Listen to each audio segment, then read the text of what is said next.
오늘은 2019년 1월 4일 금요일입니다.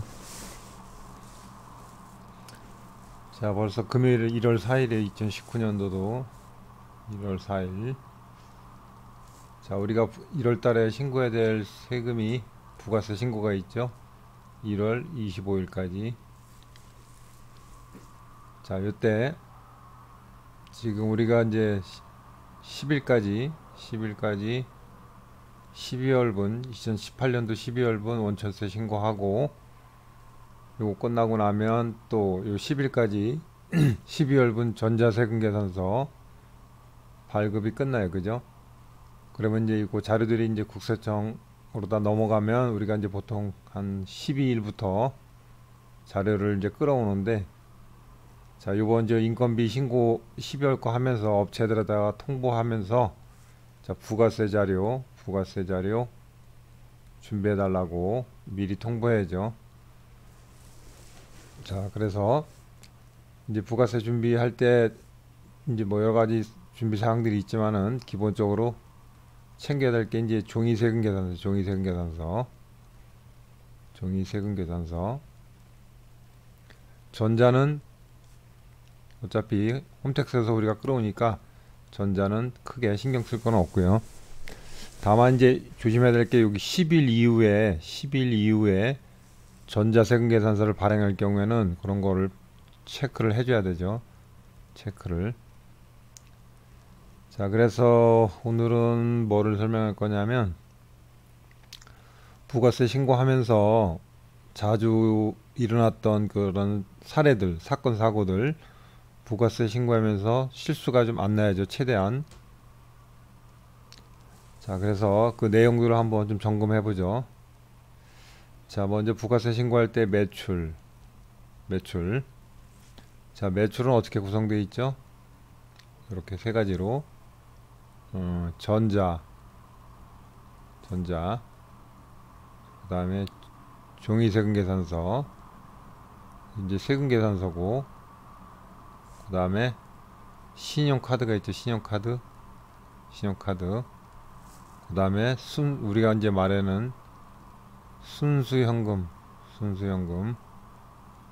신용카드에는 뭐도 들어가? 현금, 영수증. 자, 여기서 어떤 사고들이 나냐면, 간혹가다 전자세금 계산서도 사고가 나요. 이 원인을 이렇게 보면은, 자, 우리가 더전 프로그램에서 데이터를 저기 홈택스에 접속을 해서 데이터를 끌어오죠. 자, 끌어옵니다. 끌어오면 데이터를 우리 더전에서 끌어온 다음에 여기서 전송키를 누르게 돼 있어요. 더전 프로그램에서. 이때 전송을 안 하는 경우가 있어요. 간혹 가다가. 그래서 급하다 보면 이런 미추천이라든가, 그죠? 이런 것들과 만약에 미추천으로 돼 있으면 전송을 안 하기 때문에 이게 누락이 될 소지가 있어요. 자, 이런 실수를 없애려면 어떻게 하면 되죠? 항상 홈택스 가가지고 전자세금 계산서 합계표를 반드시 확인해 봐야죠. 합계표를. 자, 그래서 우리가 이제 데이터를 끌어온 다음에 전송하고서 세금 계산서 합계표랑 여기 홈택스에서 출력한 합계표랑 반드시 비교해 보면 절대 실수가 날 수가 없어요. 자, 그래서 그거 반드시 비교하는 습관 들이도록 하고요.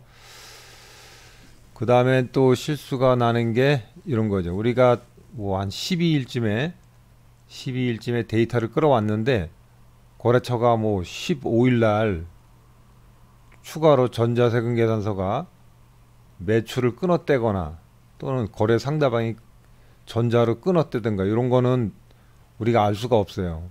즉시 데이터를 만약에 12일날 끌어왔으면 그 이후에 변동된 거기 때문에, 그러면 내가 만약에 합계표를 이날 같이 했다면 절대 이거를 찾아낼 수가 없죠. 근데 만약에 합계표를 늦게 이쯤에서 출력을 했다면 비교가 되겠죠.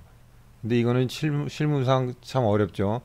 우리가 15일 이후까지 합계표를 출력 안 할 수가 없으니까, 데이터는 끌어오더라도 그래서 거래처가 혹시라도 이런 사항이 있으면 우리한테 통보를 해주고, 또 우리 세무 대리인한테는 이메일로다가 이런 변동사항이 있을 때 이메일로다가 우리한테 고지를 해주더라고요. 그래서 이런 거 있을 때 놓치지 않도록 주의하고요.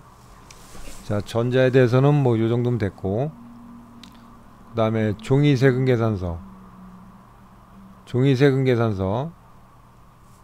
여기서 이제 조심해야 될 거는 이중 입력 같은 거. 이제 실무에다 보면은 이런 경우 있죠. 이제 급하다 보면 복사본을 보내고, 그죠? 복사본을 보내고 차후에 원본을 보내는 경우가 있어요. 일단 먼저 복사본 보내놓고 뭐 부가세가 얼마 나오냐 분석한 다음에 나중에 거래처 사장님이 또 원본을 갖다 주는데 이거를 확인도 안 해보고서 또 입력을 하면 이런 이중 입력 문제가 있죠. 매출이야 이중으로 하면은 부가세를 더 내니까 큰 문제가 없는데 매입 같은 걸 이중으로 넣으면 나중에 문제가 심각해지죠. 자, 그 다음에 종이 다음에 여기 건별이죠. 건별. 그 다음에 신용카드. 신용카드 매출 신고할 때 이제 사례가 어떤 게 좀 있냐면 누락의 위험이 크죠. 누락. 어떤 또 사례가 있었냐면 이런 경우가 있어요. 자, 7월부터 12월까지인데 중간에 사장님이 체크기를 바꿔요. A라는 체크기에서 B라는 체크기로. 그럼 우리가 이제 습관적으로 거래처 관련하면서 카드 매출을 조회를 하는데 보통 현행 체크기 요거 10월부터 새로 바뀐 거 요거만 조회를 하게 된다는 얘기죠.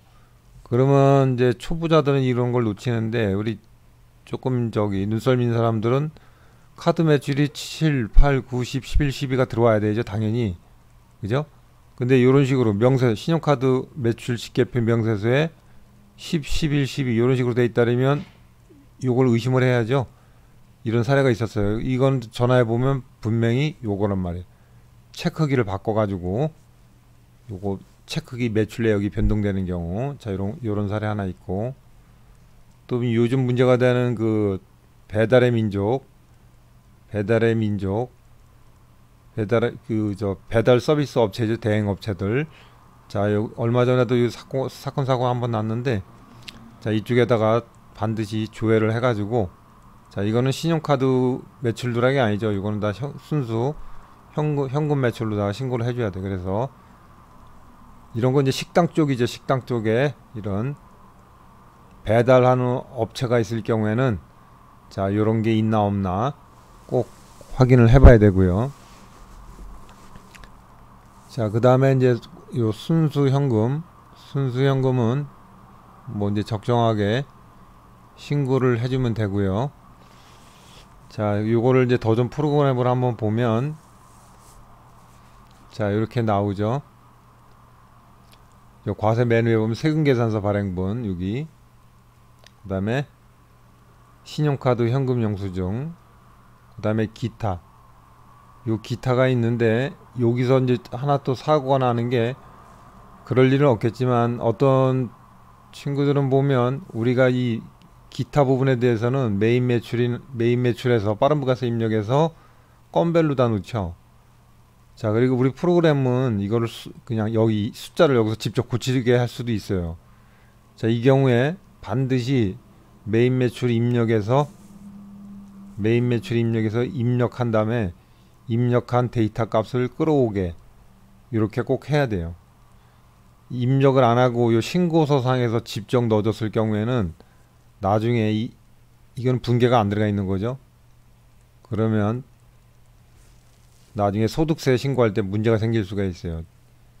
이런 경우가 있을 수 있죠. 신고 대리를 그냥 간편하게 신고서상에 금액만 넣어주고 있다가 나중에 이 사람이 장부로다가 돌렸을 때 이거 신고서만 믿고서 그 데이터를 가지고 그냥 했을 때 손익계산서에 누락될 확률이 있기 때문에, 자, 입력은 반드시 메인 매출에다 넣어준 다음에 그 입력된 데이터 값을 끌어오는 방식으로 한다는 거, 자, 그거 좀 주의하면 되겠고요. 그 다음에 하나 추가로 여기 종이 세금계산서에서 에러 날 수 있는 거 하나 더 보충 설명하면, 만약에 종이세금 계산서가 100매다. 100매를 입력을 하면 반드시 요 입력된 값을 합을 내 가지고, 그죠? 예전에도 한번 설명했죠. 엑셀에다가 다시 한번 정리해 가지고 더 좋은 데이터 값하고 요 엑셀 내가 다시 한번 친 값하고 맞는가 틀린가를 검토하면 이게 반드시 일치가 돼야 되겠죠. 자, 요것만 해주면 매출 쪽에서는 큰 실수는 안 날 거예요.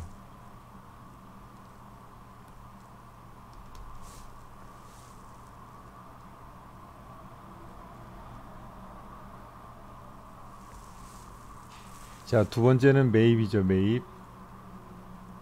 매입은 또 어떻게 구성되어 있어요? 세금 계산서가 있고, 그죠? 그 다음에 신용카드가 있겠죠. 신용카드.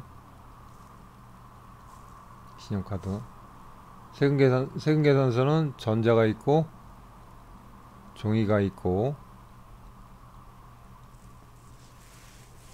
자, 요렇게 전자는 뭐 큰 무리 없이 홈택스 가서 끌어오면 되고요. 더존에서.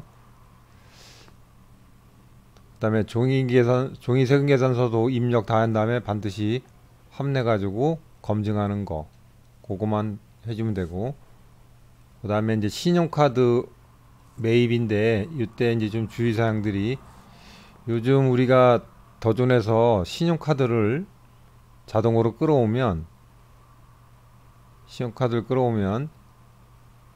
자, 우리 프로그램을 한번 볼까요? 신용카드, 여기가 아니죠.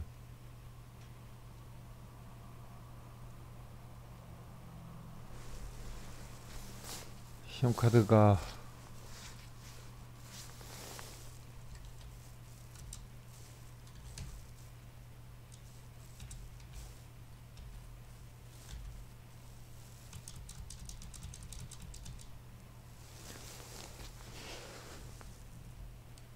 여기서 보는 게 아니라 자동 붕괴죠.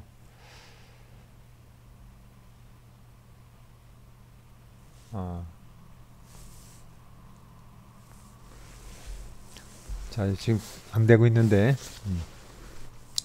자, 신용카드에서 보면 우리가 이제 더존 프로그램을 보면 이렇게 돼 있죠. 더존 프로그램을 보면 신용카드를 쭉 끌어오면 그 내역들이 나오고, 여기 국세청이 먼저 나오고, 그 다음에 더존이 추천이 있고 그래요. 그 다음에 공제 여부 이런 식으로 나오죠.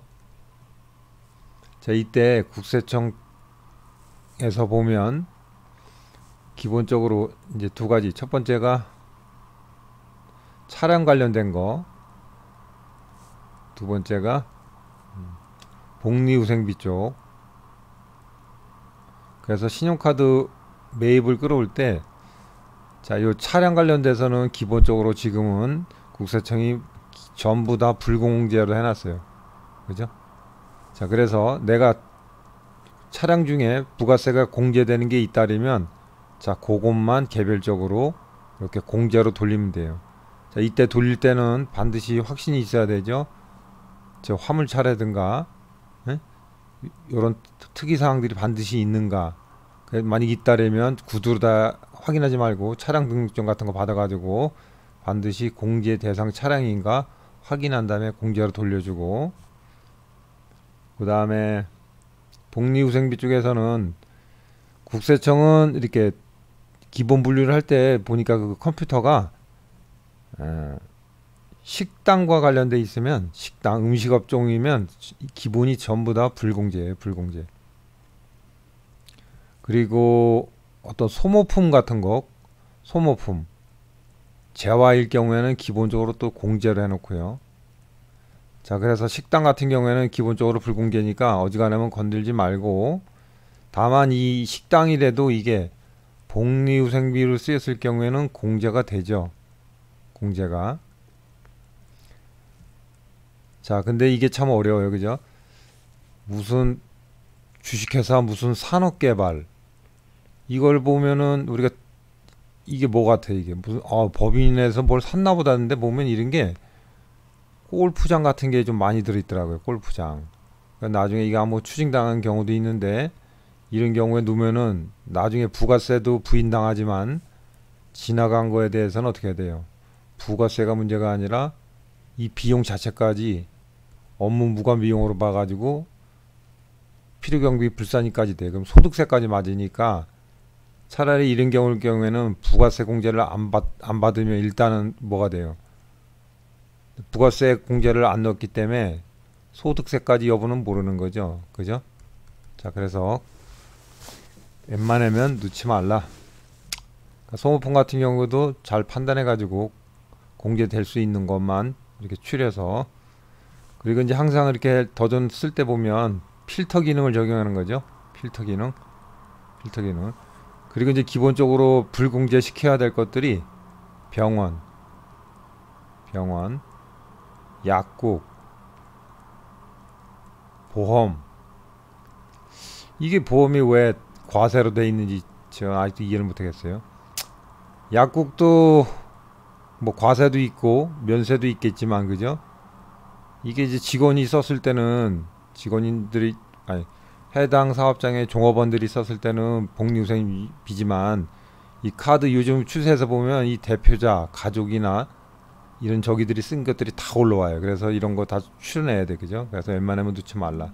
병원도 마찬가지고, 또 뭐 안과, 아니 안경, 또 뭐 여기 보면 태권도 뭐 학원비 뭐 이런 것까지 다 들어와 있어요, 그죠? 기본적으로 안 되는 걸로 다 체크해주고, 그 다음에 또 이중결제 있죠. 이중결제.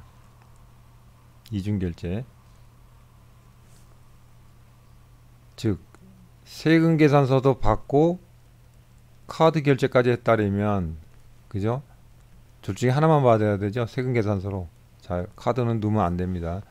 자, 그래서 이걸 특히 신용카드가 위험해요, 많이. 그래서 필터 기능을 적용해 가지고, 여기 필터 기능을 적용해서 금액이 큰 거부터 내림차순 정리해 가지고, 금액이, 그죠? 큰 거부터 하나하나 봐가지고 공제 대상인지 아닌지. 그래서 금액이 클 경우에는 불확실하면 안 넣는 게 보수주의 관점에서 더 낫죠. 넣었다가 나중에 터지면 문제 심각하니까. 자, 그래서 카드는 필터 기능 적용해서 꼭 내림차순으로 정리해서 금액 큰 것들은 확인을 거쳐야 된다. 자, 이렇게 해주면 되고, 이게 이제 자동지원표, 이제 카드 할 때 또 실무에서 참 어려운 게, 이 카드를 불러오려면 홈택스에 카드 등록을 해놨어야 돼, 그죠? 카드 등록을 해놨어야 되는데, 카드 등록이 안 돼 있으면 이걸 또 수기로다가 어떻게 카드사에 연락을 해가지고 엑셀 파일로 받아가지고 또 변환하는 방식이 있죠. 자, 이때는 좀 조심해야 되죠. 여기에는 간이나 면세 품목들이 막 들어갈 수 있기 때문에 내가 임의로 넣었을 때, 다행히도 이제 최근에 보니까 이런 걸 또 홈택스, 저기 우리가 전자신고할 때 이걸 자본해 주니까 그런 건 큰 문제는 없는 것 같아요. 일단은 카드는 이 정도까지 하고, 자, 그 다음에 자, 프로그램 서식을 한번 볼까요? 부가세 신고서. 자, 우리가 지금 매입인데 여기 일반 매입에는 전자와 종이 들어가는 거고요. 그 다음에 고정자산 매입. 자, 요거 조심해야죠. 자, 고정자산 매입인데 일반 매입이 있고 고정자산 매입이 있어요. 우리가 홈택스에서 매입을 쭉 불러오면 여러 자료들이 섞여 있죠. 이 중에 이것도 필터 기능을 적용해서 금액 큰 순으로다가 항상 확인하는 습관들이죠. 그래서 뭐 3천만 원짜리가 있는데 뭐 현대자동차 뭐 이렇게 따르면 이거는 고정자산으로다가 분계를 빼야죠. 요즘은 보니까 이제 더존에서 기본적으로 잡아줘요, 이거를. 근데 제가 예전에는 보니까 차를 한 번에 세 대를 샀는데 두 대는 이렇게 고정자산으로 잡아주는데 한 대를 못 찾아내더라고요. 자, 그런 문제점도 있으니까 반드시 고정자산은 눈으로다가 확인해서, 차만 있는 것도 아니고 뭐 기계장치나 시설장치 여러 가지가 있을 수 있으니까 고정자산은 반드시 빼줘야 된다, 별도로. 자, 그거 분류상의 문제. 그 다음에 뭐 예정신고 누락번호는 넣어주면 되고요. 그 다음에 여기 그 밖에 공제 매입세액이 있는데, 그 밖에 그 밖에 공제 매입세액, 여기가 이제 신용카드하고 의제 매입이 보통 들어가죠. 의제 매입. 신용카드는 좀 전에 설명했고, 의제 매입에서는 뭐를 조심해야 되죠? 공제율. 이것도 실수가 났었어요. 기본적으로 이제 지금 많이 바뀌었는데, 예전에 108분의 8도 있었고 104분의 4. 여기서 이제 어떤 경우가 이게 나냐면, 특히 일종이죠. 일종 룸사롱 같은 경우에는 음식업인데도 불구하고 104분의 4죠. 자, 요거 조심해야 되는 거. 그리고 요것도 지금 많이 바뀌었죠. 뭐 한도가 있어가지고 매출 한도 대비 지금 율이 바뀌었으니까 그거는 신고할 때 한번 더 체크하고요. 자, 그 다음에 납부세액 나오고, 그 다음에 우리가 이제 또 빠뜨릴 수 있는 게 여기 그 밖에 경감 공제세액, 그 밖에 경감 공제세액이 이게 이제 신용카드 매출에 대해서 일정률을 갖다가 공제해 주는 게 있죠. 신용카드 발행세액 공제. 이게 이제 개인 같은 경우에는 10억이 넘어가면은 공제를 안 해주게 돼 있죠. 그죠? 자, 그런 거 조심해야 되고요. 더준이 웬만한 건 잡아주는데 또 못 잡는 경우가 있으니까 그런 거 좀 주의하고, 요렇게 해서 작성해 주면 되고요.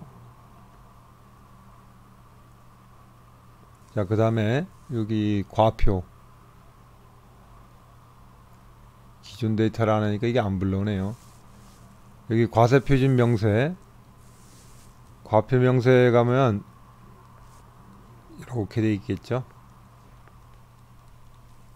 이제 간혹 가다 이제 이런 거 슈퍼 같은 경우에는 업종 코드가 달라요. 그죠? 일반 소매가 있고 담배가 있는데, 요런 것들 업종 코드별로 이렇게 매출 금액을 쪼개 줘야 된다.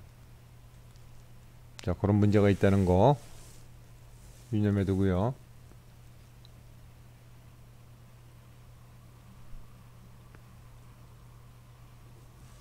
자, 뭐 설명하려면 엄청 더 많을 수도 있는데 모든 걸 다 설명할 수는 없고요. 이제 마지막으로 이제 정리하면,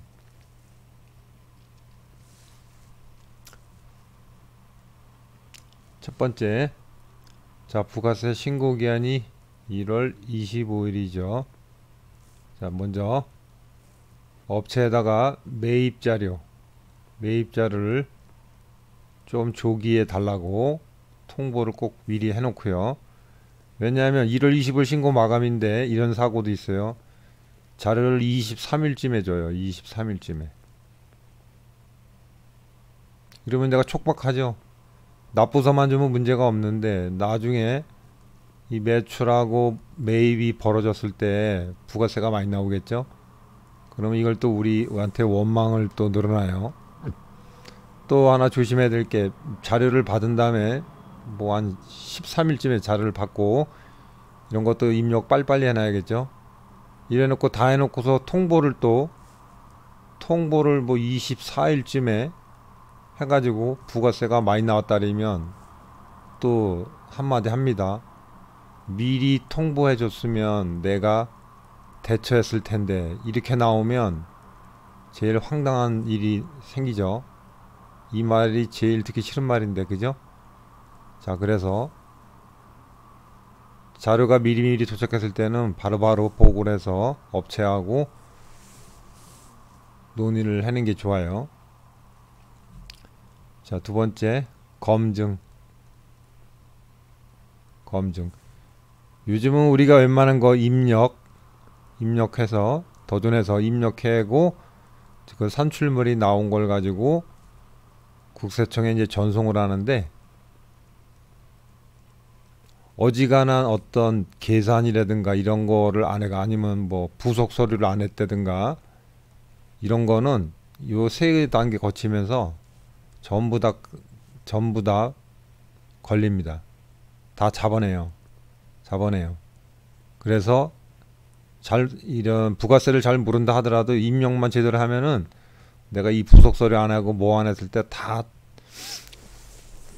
차단이 되기 때문에 큰 문제가 없는데, 그럼 어떤 것들이 빠져나갔냐면 금액을 10만 원짜리를 뭐 100만 원을 넣었을 때 이거는 잡아낼 수가 없는 거예요. 그죠?